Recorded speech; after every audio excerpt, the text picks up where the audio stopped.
What's up gamers, DreamcastGuy here, reviewing today Wolfenstein II: The New Colossus. In a time where big companies are claiming that no one wants single-player stuff anymore, Bethesda just keeps releasing games that prove them wrong. This series has become well known for its insane Nazi-filled setting, gory good kills, and the fact that you can enjoy it by yourself without any stupid microtransactions. The real question I want to answer here though is, does the new Colossus manage to rise above the incredibly high standards set by the previous Wolfenstein, or does it fall short? This is set a few months after the ending of the last title. Our story opens with BJ Blazkowicz waking up from a coma. Spending so many long days in bed has left his body severely weakened, but if you think that that's gonna slow him down, you would be incorrect. Hopping into a wheelchair and grabbing two machine guns, the mood is set perfectly for just how ludicrous this shooter is. Rolling from room to room, blasting these scummy soldiers and getting more gear prepares you for the dangers that are coming, but this time, it's gonna take more than just normal muscles. You have to remember that in this universe, the Nazis won World War II with crazy futuristic technology. Even though we're technically walking around the 1960s, it's not uncommon to run into enemies carrying lasers or teamed up with robot tracking dogs that puke fire. In our mission to free America from these monsters, we need to fight smart instead of just hard. BJ won't do much good if he just starts shooting random people on the street, even if they are wearing KKK outfits. No, what we need to do to force the Nazis out of the United States is to inspire everyone to rise up and form a resistance of their own. That means we're going on a set of secret stealth operations to take out the most important key targets, and yet, how you handle this can vary greatly. When you land at each destination, you won't have any trouble getting down to business. Much like Wolfenstein: The New Order, the controls are phenomenal. There's nothing better than crouching up behind a leader, talking to his troops, slashing him with an axe, and instantly whipping out two huge guns to mow down his buddies before they can react. Here's actually a big change with the sequel. Weapons can now be customized to an extent.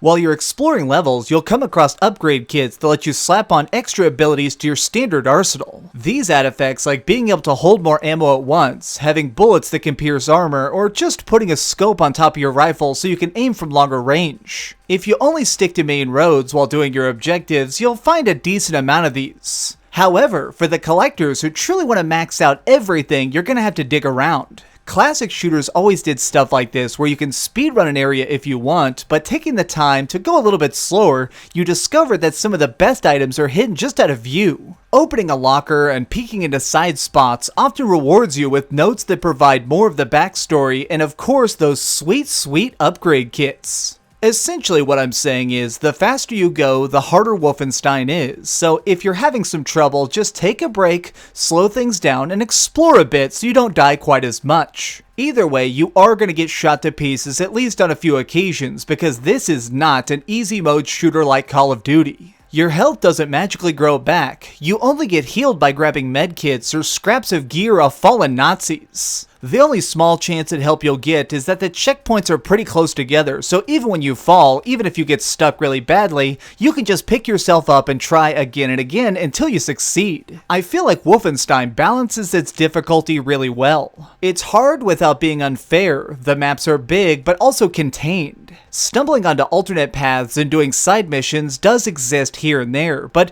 for the most part, you have this sort of invisible hand always shoving you forward into that next awesome battle. This sense of drive is a sharp reflection of the plot itself. BJ Blazkowicz at this point has already faced doom so much, nothing even scares him. In his drive to liberate the United States, he'll stop at nothing to accomplish this task, but this also brings me to what is perhaps the most impressive part of the entire game. I don't think I've ever seen a project go so deep in an attempt to explain why our hero is strong. Usually the writing barely even mentions special training or anything like that. We're supposed to just accept that our character is strong because we control him. New Colossus peels back the layers of BJ though, and shows us that sometimes rough moments can build a man. In a series of flashbacks, we see a painfully abusive childhood, but it so wonderfully illustrates that sometimes bad stuff can make the best people. Rather than follow in the footsteps of the abuse he endured, Blazkowicz dedicated his life to improving the world and thus to fix some of the problems inside himself. Not to go into my own past or anything, but I really related with this. It really hit some notes of the fact that they showed that sometimes it's not about where you came from. We all have a very dark past, and sometimes it's about climbing that mountain, about figuring out who you are at the top of it, about achieving more than you thought you could. And really, let's not forget the fact that once you get past all the really hardcore cutscenes, it's still just tons of Nazi killing. Everywhere you go is just awesome gameplay on top of awesome story on top of crazy over-the-top cutscenes. Really, I'd say the only small issue I have is that I think that the characters whisper too much. Lots of the really dramatic movies we get to see are very quiet. I actually had to lean my ear close to the speaker on an occasion or two, or put on headphones, to make sure I didn't miss any of the really interesting details they were going into. That's really only a minor setback though, and it could probably be solved by turning down all the background volume so that you can actually fully enjoy all this solid acting. Okay, so we've heard some good and some bad, but let's head over to the ratings board and put a big number on it.